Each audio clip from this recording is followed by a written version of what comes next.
ಇವತ್ತು ಗಂಡ ದುಡಿತಾ ಇರ್ತಾನೆ, ಮಗ ದುಡಿತಾ ಇರ್ತಾನೆ, ತಾನೂ ಕೂಡ ದುಡಿತಾ ಇರ್ತಾಳೆ, ಸೊಸೆ ಕೂಡ ದುಡಿತಾ ಇರ್ತಾರೆ. ಬಟ್ ಎಲ್ಲರೂ ದುಡಿದ್ರೂ ಕೂಡ ದುಡ್ಡು ಮಾತ್ರ ನಿಲ್ತಾನೆ ಇರೋದಿಲ್ಲ. ಅನಿರೀಕ್ಷಿತವಾಗಿ ಮನೆಯಲ್ಲಿ ಮಗಳಿಗೆ ನಿಶ್ಚಯ ಆಗ್ತಾ ಇದೆ, ವಿವಾಹ ಆಗ್ತಾ ಇದೆ. ವಿವಾಹ ಮಾಡಲಿಕ್ಕೆ ದುಡ್ಡು ಅಡ್ಜಸ್ಟ್ ಆಗ್ತಾ ಇಲ್ಲ. ಸೊ ಒಂದು ಲೋನ್ ಮಾಡೋಕ್ಕೆ ಹೋದ್ರೂ ಆ ಲೋನು ಕೂಡ ಸ್ಯಾಂಕ್ಷನ್ ಆಗ್ತಾ ಇರಲ್ಲ. ಬರೀ ಸುತ್ತಾಟ, ಅಲ್ದಾಟ.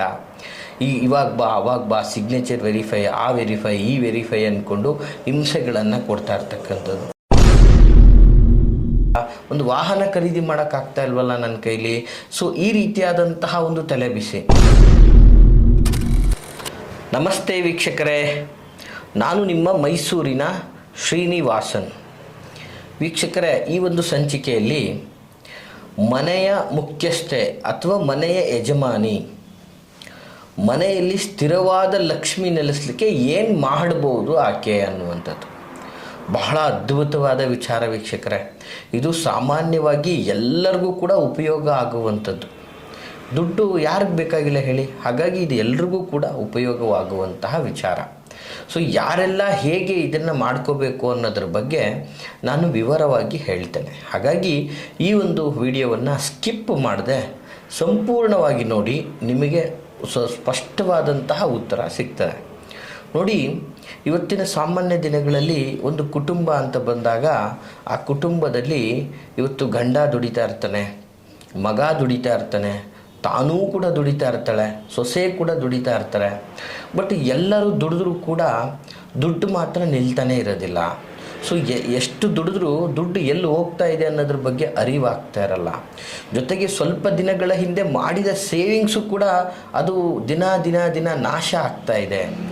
ಸೊ ಜೊತೆಗೆ ಯಾವಾಗ ನಮ್ಮ ಮನೆಯಲ್ಲಿ ಏನೇ ಒಂದು ಸಂದರ್ಭಗಳಿಗೆ ಸಂಬಂಧಪಟ್ಟಾಗ, ಈಗ ಅನಿರೀಕ್ಷಿತವಾಗಿ ಮನೆಯಲ್ಲಿ ಮಗಳಿಗೆ ನಿಶ್ಚಯ ಆಗ್ತಾ ಇದೆ, ವಿವಾಹ ಆಗ್ತಾ ಇದೆ. ವಿವಾಹ ಮಾಡಲಿಕ್ಕೆ ದುಡ್ಡು ಅಡ್ಜಸ್ಟ್ ಆಗ್ತಾ ಇಲ್ಲ, ಅಥವಾ ಮನೆಗೆ EMI ಕಟ್ಟಬೇಕು, ಇಲ್ಲ ಮನೆ ಪ್ರಾಬ್ಲಮ್ ಆಗ್ತಾ ಇದೆ, ತೊಗೊಂಡಿರ್ತಕ್ಕಂತಹ ಮನೆಯನ್ನು ಬ್ಯಾಂಕ್ ಸೀಸಿಂಗ್ ಆಗುವಂಥ ವ್ಯವಸ್ಥೆಗೆ ಬರ್ತಾ ಇದೆ. ಎಷ್ಟೋ ಜನಗಳು ಈ ಒಂದು ಕಂಪ್ಲೇಂಟ್ಗಳನ್ನು ತಂದು ಕೊಟ್ಟಿರ್ತಕ್ಕಂಥದ್ದಿದೆ. ಸೊ ಹೀಗಾಗಿ ನಮಗೆ ಬರುವಂಥದ್ದು ಬರ್ತಾ ಇಲ್ಲ ದುಡ್ಡು. ಸೊ ನಮಗೆ ಬರಬೇಕಾಗಿರೋಂಥದ್ದು ಬಂದುಬಿಟ್ರೆ ನಾವು ಇದನ್ನೆಲ್ಲ ಸಾರ್ಟ್ಔಟ್ ಮಾಡ್ಕೊಂಡ್ಬಿಡ್ತೀವಿ. ಇವತ್ತು ದುಡ್ಡು ಕಾಸಿಗೆ ಯಾವ ಮೂಲದಿಂದನೂ ನಮಗೆ ಅನುಕೂಲನೇ ಆಗ್ತಾ ಇಲ್ಲ. ಸಂಬಂಧಿಗಳಿಂದನೂ ಆದಾಯ ಬರ್ತಾ ಇಲ್ಲ, ಅಥವಾ ಸಹಕಾರ ಸಿಗ್ತಾ ಇಲ್ಲ, ಅಥವಾ ನಮ್ಮ ಮಾಡ್ತಕ್ಕಂಥ ಉದ್ಯೋಗದಲ್ಲಿ ಕಂಪನಿಗಳಲ್ಲಾಗಿರ್ಬೋದು, ಫ್ಯಾಕ್ಟ್ರಿಗಳಲ್ಲಾಗಿರ್ಬೋದು, ಕಾರ್ಖಾನೆಗಳಲ್ಲಾಗಿರ್ಬೋದು, ಅಥವಾ ನಾವು ಮಾಡ್ತಾ ಇರ್ತಕ್ಕಂಥ ಕೆಲವೊಂದಷ್ಟು ಸ್ಥಳಗಳಲ್ಲೂ ಕೂಡ ನಮಗೆಲ್ಲೂ ದುಡ್ಡು ಅಂತಕ್ಕಂಥದ್ದು ಹುಡ್ತಾ ಇಲ್ಲ. ಸೊ ಹೀಗಾಗಿ ನಾವು ಫೈನಾನ್ಷಿಯಲಿ ಬರ್ಡನನ್ನು ತುಂಬ ಅನುಭವಿಸ್ತಾ ಇದ್ದೀವಿ. ಕೆಲವು ಜನಗಳಿಗೆ ಏನಾಗ್ತದೆ ಅಂದರೆ, ಪಾಪ ಕೆಲವೊಂದು ಅನಿರೀಕ್ಷಿತವಾಗಿ ಮಕ್ಕಳಿಗೆ ಒಂದು ಒಳ್ಳೆ ಕಡೆ ಸೀಟ್ ಸಿಕ್ಬಿಟ್ಟಿರುತ್ತೆ ಎಜುಕೇಷನ್ ಸಂಬಂಧಪಟ್ಟಂಗೆ. ಸೊ ಅಲ್ಲಿಗೆ ಲಕ್ಷಾಂತರ ರೂಪಾಯಿ ದುಡ್ಡು ಕಟ್ಟಬೇಕು, ಎಲ್ಲಿ ದುಡ್ಡು ಇರೋದಿಲ್ಲ. ಸೊ ಒಂದು ಲೋನ್ ಮಾಡೋಕ್ಕೆ ಹೋದ್ರೂ ಆ ಲೋನು ಕೂಡ ಸ್ಯಾಂಕ್ಷನ್ ಆಗ್ತಾ ಇರಲ್ಲ. ಬರೀ ಸುತ್ತಾಟ, ಅಲ್ದಾಟ. ಇವಾಗ ಬಾ, ಅವಾಗ ಬಾ, ಸಿಗ್ನೇಚರ್ ವೆರಿಫೈ, ಆ ವೆರಿಫೈ, ಈ ವೆರಿಫೈ ಅಂದ್ಕೊಂಡು ಹಿಂಸೆಗಳನ್ನು ಕೊಡ್ತಾ ಇರ್ತಕ್ಕಂಥದ್ದು. ಮತ್ತು ಆ ಲೋನ್ ಸ್ಯಾಂಕ್ಷನ್ ಮಾಡ್ಕೊಳ್ಳೋಷ್ಟರಲ್ಲೇ ನೀವು ಒಂದಷ್ಟು ದುಡ್ಡನ್ನು ಕಳೆದುಬಿಟ್ಟಿರ್ತೀರ. ಸೊ ಈ ರೀತಿ ಆಗ್ತಾ ಇರುತ್ತೆ. ಮನೆಯಲ್ಲಿ ಯಜಮಾನ್ರಿಗೂ ದುಡ್ಡು ಉಳಿತಾಯ ಆಗ್ತಾ ಇಲ್ಲ, ದುಡ್ಡು ಸಂಪಾದನೆ ಆಗ್ತಾ ಇಲ್ಲ ಅನ್ನುವಂಥ ತಲೆನೋವು. ಮಗನಿಗೂ ಕೂಡ ನನ್ನ ಜವಾಬ್ದಾರಿ ಪರಿಪೂರ್ಣವಾಗಿ ನೆರವೇರ್ಸೋಕ್ಕಾಗ್ತಾ ಇಲ್ವಲ್ಲ, ತಂದೆ ತಾಯಿಗಳನ್ನ ಚೆನ್ನಾಗಿ ನೋಡ್ಕೊಳಕ್ಕಾಗ್ತಾ ಇಲ್ವಲ್ಲ, ನಾನು ಕಟ್ಕೊಂಡಿರುವಂಥ ಹೆಂಡತಿನ ಚೆನ್ನಾಗಿ ನೋಡ್ಕೊಳಕ್ಕಾಗ್ತಾ ಇಲ್ವಲ್ಲ, ತಂಗಿ ಮದುವೆ ಮಾಡೋಕ್ಕಾಗ್ತಾ ಇಲ್ವಲ್ಲ, ಒಂದು ವಾಹನ ಖರೀದಿ ಮಾಡೋಕ್ಕಾಗ್ತಾ ಇಲ್ವಲ್ಲ ನನ್ನ ಕೈಲಿ. ಸೊ ಈ ರೀತಿಯಾದಂತಹ ಒಂದು ತಲೆಬಿಸಿ. ಸೊ ಹೀಗೆ ಇಡೀ ಕುಟುಂಬದಲ್ಲಿ ಈ ಒಂದು ಆರ್ಥಿಕ ಸಂಕಷ್ಟಗಳು ಪದೇ ಪದೇ ಪದೇ ನಿಮಗೆ ಜನರೇಟ್ ಆಗ್ತಾನೇ ಇದೆ. ತಿಂಗಳಾಗ್ತಾ ಇದ್ದಂಗೆ ಮತ್ತೊಬ್ಬರ ಹತ್ರ ಕೈ ಚಾಚುವಂಥ ಪರಿಸ್ಥಿತಿ ಕ್ರಿಯೇಟ್ ಆಗ್ತಾ ಇದೆ. ದುಡ್ಡಿಗೆ ಸಂಬಂಧಪಟ್ಟ ಹಾಗೆ ಸಮಸ್ಯೆಗಳಾಗ್ತಾ ಇದೆ. ನೀವು ಕೊಟ್ಟಂಥ ಹಣ, ನೀವು ಸಹಕಾರ ಕೊಟ್ಟಂಥ ಹಣ ನಿಮ್ಮ ಕೈಗೆ ಬಂದು ಸೇರ್ತಾ ಇಲ್ಲ, ಅವಾಗ ಇವಾಗ ಅನ್ನುವಂತಹ ವಿಚಾರಗಳಾಗ್ತಾ ಇದೆ.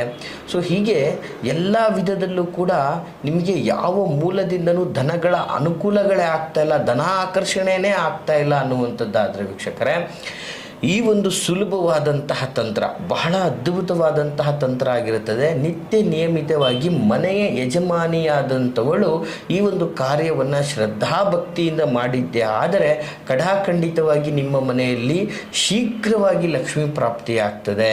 ಬಂದಂತಹ ಲಕ್ಷ್ಮಿ ಸ್ಥಿರವಾಗಿ ನೆಲೆಸುವಂಥದ್ದಾಗ್ತದೆ.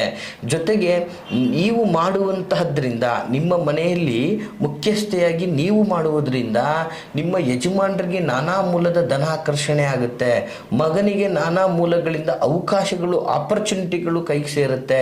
ಇದರಿಂದ ಧನಧಾನ್ಯಗಳಿಗೆ ಕೊರತೆ ಇಲ್ಲದೆ ಕುಟುಂಬ ನಿರ್ವಹಣೆ ಅಥವಾ ಕುಟುಂಬದ ಬೆಳವಣಿಗೆ ಬಹಳ ಅದ್ಭುತವಾಗಿ ನೆರವೇರುವಂಥದ್ದಾಗಿರ್ತದೆ ವೀಕ್ಷಕರೇ. ಅಂತಹ ಒಂದು ಮಹತ್ವದ ಒಂದು ತಂತ್ರ ಇದಾಗಿರ್ತದೆ ವೀಕ್ಷಕರೇ. ಬಹಳ ಸುಲಭವಾದಂತಹ ತಂತ್ರ. ನೋಟ್ ಮಾಡ್ಕೊಳ್ಳಿ, ನಾನು ಈ ಹಿಂದೆ ಲಕ್ಷ್ಮೀ ಪ್ರಾಪ್ತಿಗಾಗಿ ಭಾಳಷ್ಟು ತಂತ್ರಗಳನ್ನು ಹೇಳಿದ್ದೀನಿ. ಬಟ್ ಅದರಲ್ಲಿ ಇದು ತುಂಬ ಸರಳ ಹಾಗೂ ಸಾತ್ವಿಕವಾದಂತಹ ಒಂದು ತಂತ್ರ ಆಗಿರ್ತದೆ. ಏನಪ್ಪ ಆ ಒಂದು ತಂತ್ರ ಅಂತಂದರೆ, ನೋಟ್ ಮಾಡ್ಕೊಳ್ಳಿ ವೀಕ್ಷಕರೇ, ಬಹಳ ಸುಲಭವಾದಂತಹ ತಂತ್ರ. ಮಂತ್ರಗಳಿಲ್ಲದೆ ಸಾಧನೆ ಮಾಡ್ಬೋದು. ನೀವು ಯಾರ ಕಡೆಯಿಂದನೂ ದೀಕ್ಷೆ ತಗೋಬೇಕಾಗಿಲ್ಲ ಅಥವಾ ಯಾರ ಗುರುಗಳಿಂದ ಉಪದೇಶವನ್ನು ಪಡ್ಕೋಬೇಕಾಗಿಲ್ಲ. ನಿಮ್ಮ ಮನಸ್ಸಲ್ಲೇ ನಿಸ್ವಾರ್ಥವಾದಂತಹ ಮನಸ್ಥಿತಿಯನ್ನು ಇಟ್ಕೊಂಡು ಶ್ರದ್ಧಾ ಭಕ್ತಿಪೂರ್ವಕವಾಗಿ ನೀವು ಯಾವುದೇ ತಂತ್ರಗಳನ್ನು ಮಾಡಿ ಅದರಲ್ಲಿ ಫಸ್ಟು ಶ್ರದ್ಧೆ ಇರಬೇಕು, ಜೊತೆಗೆ ಇದರಿಂದ ನನಗೆ ಒಳ್ಳೆಯದಾಗುತ್ತೆ ಅನ್ನುವಂಥ ಬಲವಾದಂತಹ ನಂಬಿಕೆ ಇರಬೇಕು. ಈ ಒಂದು ವ್ಯವಸ್ಥೆಯನ್ನು ಇಟ್ಕೊಂಡು ಶುಚಿಭೂತರಾಗಿ ಈ ಒಂದು ತಂತ್ರವನ್ನು ಮಾಡಿ ಅದ್ಭುತವಾದಂತಹ ಫಲ ನಿಮಗೆ ಸಿಗ್ತದೆ ಅಂತ ಹೇಳಲಿಕ್ಕೆ ಇಷ್ಟಪಡ್ತೀನಿ. ಏನಪ್ಪ ಆ ಒಂದು ತಂತ್ರ ಅಂದರೆ, ನೋಟ್ ಮಾಡ್ಕೊಳ್ಳಿ ವೀಕ್ಷಕರೇ, ಬಹಳ ಸುಲಭವಾದಂತಹ ಒಂದು ತಂತ್ರ ಇದಾಗಿರ್ತದೆ. ಮೊದಲನೇದಾಗಿ ಶುಕ್ರವಾರದ ದಿನವೇ ಈ ಒಂದು ತಂತ್ರವನ್ನು ಮಾಡಬೇಕಾಗ್ತದೆ ವೀಕ್ಷಕರೇ. ಮನೆಯ ಮುಖ್ಯಸ್ಥೆ ಆದವರೇ ಈ ಒಂದು ತಂತ್ರವನ್ನು ಮಾಡಬೇಕು. ಅಂದರೆ ಮನೆಯ ಯಜಮಾನಿ, ಅಂದರೆ ನಿಮ್ಮ ಮನೆಯಲ್ಲಿ ಅತ್ತೆ ಇದ್ದರೆ ಅವರೇ ಯಜಮಾನಿ, ಅಥವಾ ಅವ್ರಿಗಿಂತ ಹಿರಿಯರಾದಂಥ ಅಜ್ಜಿ ಇದ್ದರೆ ಅವರೇ ಯಜಮಾನಿ, ಅವ್ರುಗಳೇ ಈ ಒಂದು ಕಾರ್ಯತಂತ್ರವನ್ನು ಮಾಡ್ಬೋದು. ಅಥವಾ ತುಂಬ ವಯಸ್ಸಾಗಿ ಅವರು ಅಸಹಾಯಕ ಸ್ಥಿತಿಯಲ್ಲಿ ಇದ್ದಂಥ ಪಕ್ಷದಲ್ಲಿ ಮಾತ್ರ ಸೊಸೆಯಾದಂಥವ್ರಿಗೆ ಅಧಿಕಾರ ಇರ್ತದೆ, ಅದನ್ನು ಈ ಒಂದು ತಂತ್ರವನ್ನು ಮಾಡ್ಬೋದಾಗಿರುತ್ತೆ. ಏನಪ್ಪ ಒಂದು ತಂತ್ರ ಅಂತಂದರೆ, ಆ ಮನೆಗೆ ಯಜಮಾನಿ ಮುಖ್ಯಸ್ಥೆ ಆದಂಥವಳು ಪ್ರಾಪ್ತ ಕಾಲದಲ್ಲೇ ಎದ್ದೇಳಬೇಕು. ಅಂದರೆ ಸೂರ್ಯ ಉದಯಕ್ಕೂ ಮುನ್ನ ಎದ್ದೇಳಬೇಕಾಗ್ತದೆ.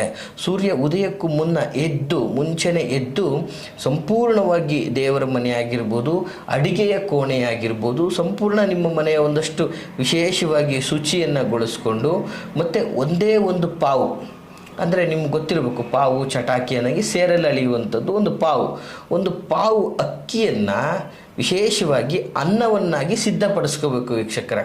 ಭಾಳ ವಿಶೇಷವಾಗಿ ಇದನ್ನು ಮಾಡಲಿಕ್ಕೂ ಮುನ್ನ ನೀವು ಒಲೆ ಮೇಲೆ ಮಾಡ್ತಿರೋ ಅಥವಾ ನಿಮ್ಮ ಗ್ಯಾಸ್ ಸ್ಟವ್ ಮೇಲೆ ಮಾಡ್ತಿರೋ, ಯಾವುದ್ರ ಮೇಲೆ ಮಾಡ್ತಿರೋ ನಿಮಗೆ ಸಂಬಂಧಪಟ್ಟಿದ್ದು. ಬಟ್ ಮಾಡಲಿಕ್ಕೂ ಮುನ್ನ ಆ ಒಂದು ಗ್ಯಾಸ್ ಸ್ಟವ್ ಆದರೆ ಗ್ಯಾಸ್ ಸ್ಟವ್ಗೆ ಪೂಜೆಯನ್ನು ಸಲ್ಲಿಸಬೇಕು. ಸೊ ಸೌದೆ ಒಲೆಯಿಂದ ಮಾಡ್ತೀರಂದರೆ ಒಲೆಗೆ ಪೂಜೆಯನ್ನು ಸಲ್ಲಿಸಬೇಕು.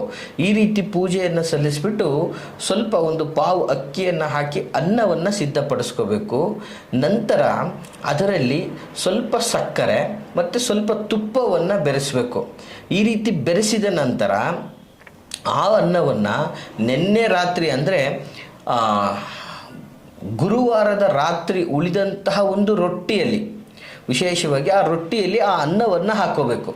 ಯಾವುದು? ಅನ್ನ ಮತ್ತು ತುಪ್ಪ ಸಕ್ಕರೆ ಮಿಶ್ರಿತವಾದಂತಹ ಅನ್ನವನ್ನು ಆ ರೊಟ್ಟಿಯಲ್ಲಿ ಹಾಕ್ಕೊಂಡು ಆ ಅನ್ನವನ್ನು ನಿಮ್ಮ ಮನೆಯ ಹೊರಗಡೆ, ವೀಕ್ಷಕರ ಎಲ್ಲೋ ಕಟ್ಟಾಕಿರುವಂಥದ್ದು ಇನ್ನೊಂದು ಮತ್ತೊಂದಲ್ಲ, ನಿಮ್ಮ ಮನೆಯ ಹೊರಗಡೆ ಓಡಾಡ್ತಾ ಇರ್ತಕ್ಕಂತಹ ಅಥವಾ ನಿಮ್ಮ ಏರಿಯಾದಲ್ಲಿ ತಿರುಗಾಡ್ತಾ ಇರ್ತಕ್ಕಂತಹ ಅಥವಾ ನಿಮ್ಮ ವ್ಯಾಪ್ತಿಯಲ್ಲಿ ಇರುವಂತಹ ಹೊರಗಡೆ ಓಡಾಡ್ತಿರ್ತಕ್ಕಂತಹ ಹಸುವಿಗೆ ಇದನ್ನು ತಿನ್ನಿಸ್ಬಿಟ್ಟು ಆ ಹಸುವಿಗೆ ಸಂಪೂರ್ಣವಾಗಿ ನಮಸ್ಕಾರವನ್ನು ಮಾಡ್ಕೋಬೇಕು. ಈ ರೀತಿಯಲ್ಲಿ ಸಂಪೂರ್ಣವಾಗಿ ಮಾಡಿಕೊಂಡಿದ್ದೆ ಆದರೆ ಈ ತಂತ್ರವನ್ನು ನೀವು ಕನಿಷ್ಠ ಪಕ್ಷ ಇಷ್ಟೇ, ಆ ಹಸುವಿಗೆ ತಿನ್ನಿಸ್ಬಿಟ್ಟು ಆ ಹಸುವಿಗೆ ನಮಸ್ಕಾರ ಮಾಡುವಂಥದ್ದು ಇಷ್ಟೇ ಈ ಒಂದು ತಂತ್ರ. ಆದರೆ ಈ ತಂತ್ರವನ್ನು ಕನಿಷ್ಠ ಪಕ್ಷ 5 ಶುಕ್ರವಾರಗಳವರೆಗೂ ಕೂಡ ನೀವು ಇದನ್ನು ಮಾಡಬೇಕಾಗ್ತದೆ. ಯಾಕಂದರೆ ಒಂದೇ ಶುಕ್ರವಾರದಲ್ಲಿ ಇಡೀ ಮನೆಯ ವ್ಯವಸ್ಥೆ ಸುಧಾರಣೆಗೆ ಬರುವುದಿಲ್ಲ. ಸೊ 5 ಶುಕ್ರವಾರಗಳ ಕಾಲ ಮಾಡಿದ್ದೆ ಆದರೆ ಇದರಿಂದ ನಿಮ್ಮ ಕುಟುಂಬದ ಮೇಲೆ ಬಹಳ ಅದ್ಭುತವಾದ ಹಿತವಾದಂತಹ ಪರಿಣಾಮ ಬೀಳ್ತದೆ.